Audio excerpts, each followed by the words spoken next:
কতবার করে বললাম টিফিনটা নিতে যেন ভুলে যেও না, সেই তাড়াহুড়ো করতে গিয়ে ভুলে গেলে।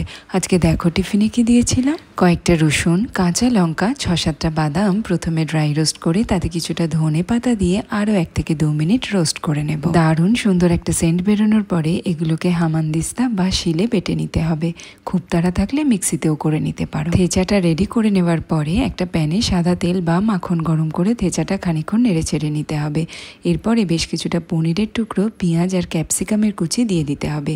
কিছুটা নুন দিয়ে খানিকক্ষণ ভাজা ভাজা করে নেব। সামান্য একটু জল দিয়ে আরো খানিকক্ষণ নাড়াচাড়া করে নিতে হবে। সবশেষে আরো কিছুটা পেঁয়াজ এবং ক্যাপসিকামের কুচি দিয়ে আর একবার ভালো করে মিশিয়ে নিয়ে ওভেনটা বন্ধ করে দিয়েছি। এরপরের প্রসেসটা তো তোমরা সবাই জানো। মাখন গরম করে তার উপরে পাউরুটি দিয়ে একটু মেয়োনিজ দিয়ে দিয়েছি। এবার এই পনির থেচার ফিলিংটা দিয়ে দিলাম। আজকে আমি অল্প করে একটু চিজ দিয়েছি, তোমরা চাইলে নাও দিতে পারো। আর একটা ব্রেড দিয়ে স্যান্ডউইচটা বন্ধ করে সামান্য মাখন লাগিয়ে দুদিকটা ভালো করে টোস্ট করে নিলেই তৈরি হয়ে যাবে গরম গরম পনির থেচা স্যান্ডউইচ।